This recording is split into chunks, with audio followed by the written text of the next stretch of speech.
Hi, this is Samir Zulfikar and you're watching Social Sciences. Now we are going to discuss about another social institution known as education. We observe that from the moment a child is born, his or her education begins. At first, education is an informal process in which an infant watches others and imitates them. As the infants grow into a younger child, the process of education becomes more formal, starting from preschool to school, then high school, and lastly, university. Once in grade school, academic lessons begin the focus of education as a child moves through the school system. But even then, education is about much more than simple learning of facts. Our education system also socializes us to our society. We learn cultural expectations and norms which are reinforced by our teachers, our textbooks, and our classmates. You might remember learning your multiplication tables in second grade and also learning the social roles of taking turns on the swings at recess time. Schools also can be agents of change, teaching individuals to think outside of the family norms into which they were born. Educational environments can broaden horizons and even help to break cycles of poverty and racism. Education is a social institution through which a society's children are taught basic academic knowledge, learning skills, and cultural norms. Every nation in the world is equipped with some form of education system through those systems vary greatly. We can observe differences from place to place that how they are trying to socialize their students in specific ways to adjust them in accordance with their own particular environment and culture. The major factors affecting education system are the resources and money that are utilized to support those systems in different nations. As you might expect, a country's wealth has much to do with the amount of money spent on education. Countries that do not have such basic amenities as running water are unable to support robust education system or in many cases any formal schooling at all. We can take the examples of Africa. The result of this worldwide educational inequality is a social concern for many countries, including the United States. International differences in education system are not solely a financial issue. The value placed on education, the amount of time devoted to it, and the distribution of education within a country also play a major role in creating those differences. Estimates shows that out of all children in Pakistan between the ages of 5 to 16 years, almost 32%, that is one third, are out of the school. This amount to an estimated total of over 20 million. Balochistan has the highest proportion of out of school children at 47%, followed by Sindh at 44%.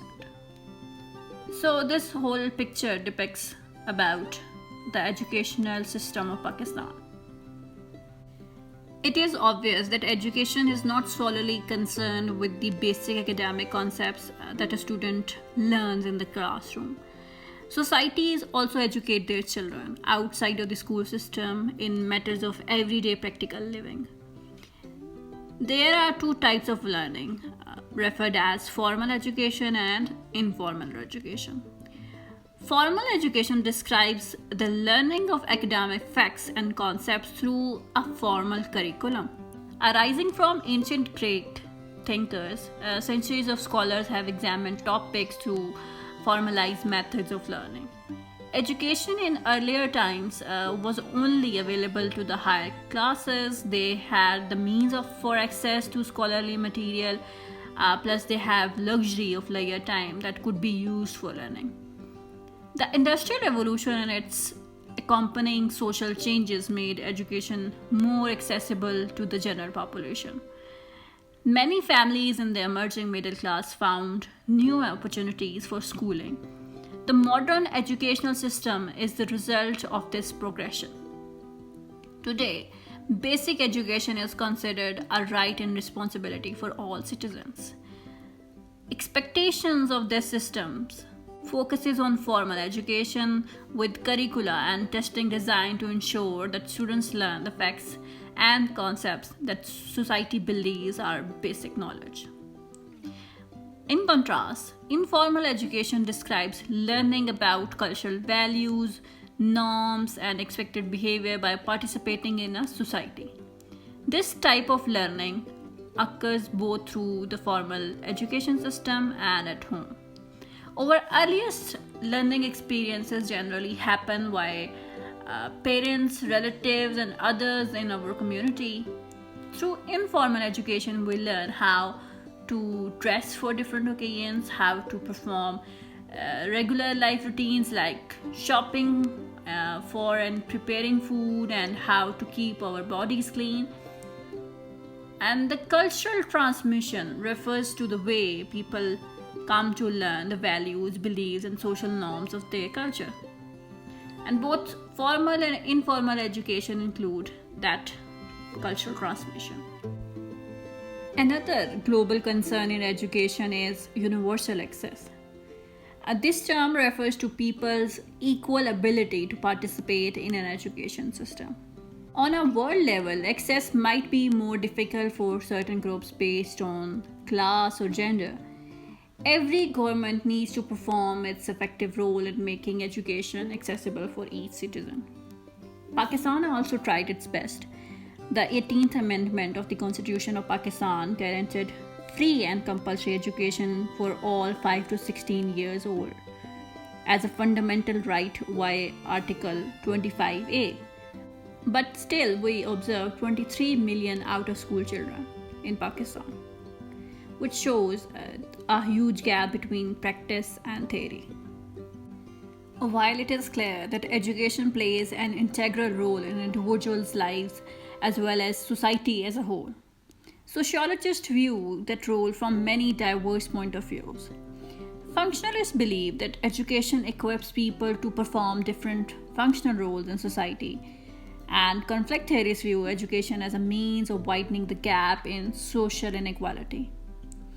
Feminist theories, on the other hand, point to evidence that sexism in education continues to prevent women from achieving a full measure of social equality. Functionalists view education as one of the most important social institutions in society. They contend that education contributes two kinds of functions, that is manifest or the latent functions. Manifest or primary functions, which are intended and visible functions of education, and latent functions refers to those which are the hidden and unintended functions. So we are going to discuss these functions in detail over here. Manifest functions are the ones which are associated with education directly. The first is socialization. Beginning in preschool and kindergarten, students are taught to practice various societal roles. The French sociologist Emile Durkheim, who established the academic discipline of sociology, also characterizes school as socialization agencies that teach children how to get along with others and prepare them for adult economic roles. Conflict theorists point to tracking a formalized sorting system that places students on tracks, that perpetuates inequalities. While educators may believe that students do better in track classes because they are with the students of similar ability and may have access to more individual attention from teachers, conflict theorists feel that tracking leads to self-fulfilling prophecies in which students live up to teacher and societal expectations. To conflict theorists, school play the role of training working class students to accept and retain their position as lower members of society. They argue that this role is fulfilled through the disparity of resources available to students in richer and poor neighborhoods, as well as through testing.